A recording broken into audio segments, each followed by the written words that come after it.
नमस्कार, मैं बालकृष्ण। आप देखना शुरू कर चुके हैं न्यूज फॉर हेडलाइंस। आज राष्ट्रीय जनता दल में चिकित्सा प्रकोष्ठ की बैठक हुई थी और इसमें बड़ी महत्वपूर्ण निर्णय लिए गए। चिकित्सा प्रकोष्ठ के प्रदेश अध्यक्ष मोहित यादव जी मेरे साथ हैं, सीधे उनसे बात करेंगे। क्या कुछ हुआ चिकित्सा प्रकोष्ठ का? आज बैठक था, आप लोग का क्या कार्यक्रम था? इसमें है कि हम लोग को जो डॉक्टर्स का जो है गांव लेवल तक जोड़ना है। तो इसमें आज हम लोगों ने देखा कि ग्रामीण प्रकोष्ठ के डॉक्टर्स लोग बहुत बहुत ज़्यादा संख्या में आए हुए थे। उनको बिल्कुल कई सदियों से सदा उन लोग ठगा जा रहा है। तो हम लोगों ने कहा कि भाई हमारे पार्टी को आप लोग समर्थन कीजिए। आप लोगों को क्रमबद्ध तरीके से मिनिमम क्वालिफिकेशन बेसिस पे कि कुछ क्राइटेरिया रखा जाएगा, आपको समाहित किया जाएगा। आपको एडिशनल पीएससी में आपकी बहाली के लिए हम लोग सोच रहे हैं। और जो एम्बुलेंस है, एम्बुलेंस पे डॉक्टर्स की जरूरत पड़ती है। डॉक्टर्स को तो डिग्रीधारी डॉक्टर सबको मिलेगा नहीं। अच्छा भी नहीं लगता है डिग्री एम्बुलेंस में घूमते रहे। तो आपको वहाँ पे पेशेंट के सेफ्टी के लिए आपको वहाँ पे अपॉइंट किया जाएगा। इस तरह से उन जो वो ट्रेंड हैं तो उनको उनको सम्मान के साथ पार्टी में समाहित किया जाए, मतलब कि नौकरी में दिया जाएगा। और उनका भला भी होगा, हमारे पार्टी का भी भला होगा, जनता का भी भला होगा। नहीं, मोहित जी, अक्सर सुनने को मिलता था कि जो ग्रामीण चिकित्सक हैं उन्हें बहुत सारी बातें, मंगल पांडे स्वास्थ्य मंत्री हुआ करते थे, तो बहुत सारी बातें की जाती, उनको सर्टिफिकेट देने की बात हो रही थी, प्रशिक्षण देने की बात हो रही थी, प्रशिक्षित किया जाने की बात, लेकिन जमीन पर उतरता नहीं है। तेजस्वी यादव जब स्वास्थ्य मंत्री थे तो कुछ बातें हुई थी, तो इस दिशा में क्या आप कुछ उनको सांत्वना दिए कि उन लोग के लिए? वही तो मैं बोल रहा था आपको ना कि जब हमारी सरकार आएगी तो उनको उनको एम्बुलेंस में एडिशनल पीएससी में उनको दिया जाएगा, उनका योगदान लिया जाएगा। एम्बुलेंस में मतलब उनको बजाबते ड्राइवर के अलावे एक आदमी बैठा रहेगा? हर जगह रहता है, एक डॉक्टर रहेगा ना। पेशेंट वहाँ से आ रहा है मेडिसिन में, पेशेंट को क्या की ऑक्सीजन की जरूरत है, कि पेशेंट का क्या कंडीशन है, उस ढंग से देख के ही नहीं बताएगा, तो डॉक्टर ही देख के बताएगा ना। अच्छा, आज फर्स्ट एड देने में उनसे अच्छा कोई नहीं। अक्सर लेकिन उन पे आरोप लगता है कि वो नौसिखिए हैं, इसको कैसे आप लोग उनको सपोर्ट करेंगे? महत्वाकांक्षा बहुत बड़ी चीज है। आपको आता ही नहीं हो इलाज करना, आप इलाज करते हो हर समाज में है, हर हर श्रेणी में, डॉक्टर्स में भी आता है। तो उनको समझना पड़ेगा कि जो आपके लिमिट में नहीं आता वो काम मत कीजिए। जिसका जिसका आपको नॉलेज नहीं है वो कर देते हैं, ऑपरेशन भी करते हैं, नहीं करना चाहिए। तो दवाई लिखे, फर्स्ट एड के लिए वो काफ़ी है। आपको सर्जरी तो अलाउ नहीं करता है सरकार। सर्जरी के लिए पढ़ाई होती है, 7 साल 8 साल पढ़ना पड़ता है, तब डॉक्टर बनते हैं। अच्छा, आपके इस प्रकोष्ठ में कौन कौन से विभाग के डॉक्टर ज्यादातर? इसमें एमबीबीएस हैं काफ़ी, डेंटल डॉक्टर काफ़ी ज़्यादा मात्रा में हैं, बीएचएमएस हैं, वेटनरी के डॉक्टर हैं, आयुर्वेद के भी हैं डॉक्टर, होम्योपैथी के भी हैं, और ग्रामीण प्रकोष्ठ के भी हैं, सारे फार्मासिस्ट भी हैं। ये डॉक्टर ग्रुप जो होता है ना, ये जब आप प्लेटफॉर्म किसी पार्टी प्लेटफॉर्म करते हैं, पूरे स्वास्थ्य व्यवस्था के बारे में बात होती है। जहाँ जहाँ जो जो स्वास्थ्य से रिलेटेड है ना, दवा का दुकान जो है ना वो भी इसी में आता है। दुकान में चलाने वाला भी जो है वो भी इसी में आता है। अच्छा, तो आज कई लोगों के हमने देखा कि सर्टिफिकेट वगैरह वितरण किया गया, प्रमाण पत्र दिया गया, उसका क्या रीजन था? वो जैसे कि हर 38 जिला है, तो 38 जिला में अध्यक्ष बनेगा।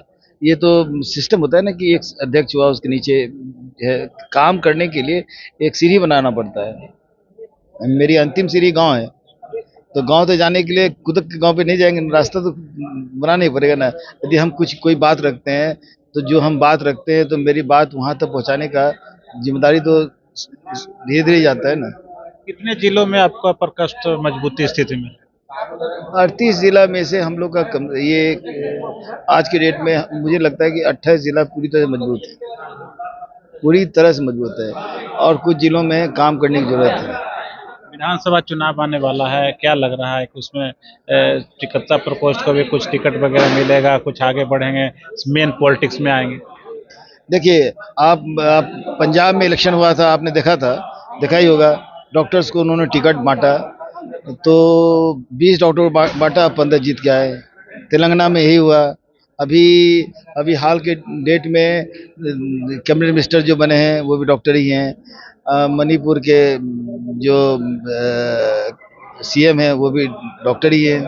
तो डॉक्टर्स का जो कम्युनिकेशन होता है ना बहुत सहज ही होता है। तो आप उसकी बात आप समझना, जब पेशेंट जो मरता हुआ पेशेंट दर्द वाला पेशेंट समझ सकता है, तो जो बिना दर्द वाला समझ ही सकता है ना। वोटर से डायरेक्ट कनेक्शन होता है। डायरेक्ट कनेक्शन होगा, समझे। तो हम लोग के प्रतिभा का इस्तेमाल पार्टियां शुरू करना कर दी है, हमारी पार्टी भी करेगी ही। आपको क्या लगता है तेजस्वी जी अगला जो 2025 का चुनाव है तो कितनी टिकट की उम्मीद कर रहे हैं चिकित्सा प्रकोष्ठ? देखिए, जहाँ तक उम्मीद की बात है, हम लोग 10-15 सीट के लिए तो हम लोग बात करेंगे कि 10-15 सीट दीजिए, आपको आप वो सीट दीजिए जो सीट आप सफल नहीं हो पाते। आप शहर में जितनी सीट है वो हमको दीजिए। शहर में डॉक्टर्स का यदि जब डॉक्टर्स कैडेट खड़ा होता है तो बहुत एक जो जाति बैरियर खत्म हो जाती है ना।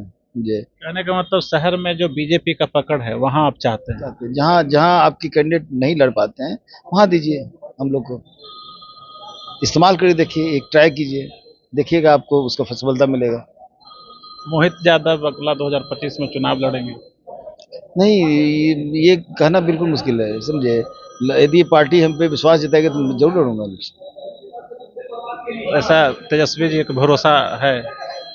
नहीं, उनके जस्टिस पे भरोसा है, पता, लेकिन टिकट बंटने का बहुत सारा प्रक्रिया होता है।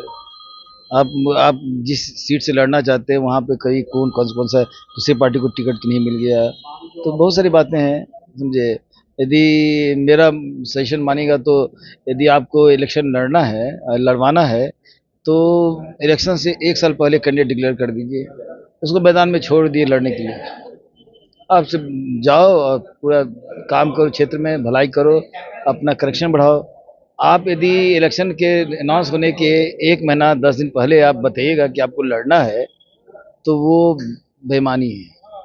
वो कैंडिडेट के साथ भी बेईमानी है, जनता के साथ बेईमानी है, बड़ा मुश्किल है। इसी का फायदा हमारा भाजपा लेता है, जदयू लेता है कि हमारा लास्ट आवर तक कैंडिडेट तैयार नहीं मिलता, पता ही नहीं कौन जीतने आ रहा है। वो क्लियर करना चाहिए कि आप 1 साल पहले क्यों, जब हमको देना है, ये किसी न किसी को लड़ाना ही ना है, तो इन्हीं को लड़ाइए ना। पहले से तय कर दीजिए। हाँ, पहले से तय कर दिए उसको। 1 साल काम करें क्षेत्र में, जब काम करिए जीतेगा। ये थे मोहित यादव। इन्होंने एक बहुत सुंदर बात कही है। इन्होंने कहा है कि बीजेपी का पकड़ जो शहरों में है वहाँ चिकित्सा प्रकोष्ठ को लड़ाया जाए, क्योंकि चिकित्सा से जुड़े हुए जो भी डॉक्टर हैं उनका सीधे कनेक्शन हृदय से होता है, दिल से होता है, और वो जो वोटर के दिल में उतर जाएंगे। और इनका दूसरा सुझाव ये भी था कि पहले से 1 साल पहले से जो उम्मीदवार डिक्लेयर कर दें, ताकि वो 1 साल पहले से पूरी तैयारी में जुट जाए। उम्मीद ये भी कर रहे हैं कि अगले 2025 का जो चुनाव होगा उसमें चिकित्सा प्रकोष्ठ को 15 से 20 सीटें जरूर मिलेगा। अब देखने वाली बात ये होगी कि क्या चिकित्सा प्रकोष्ठ जिस लिए आज बैठक की थी, जिस तरीके से काम की है, चिकित्सा प्रकोष्ठ को 2025 में क्या कुछ हासिल होगा। नमस्कार। अगर आपको ये खबर अच्छी लगी तो चैनल को सब्सक्राइब करना नहीं भूलें और बेल आइकन जरूर दबाएं।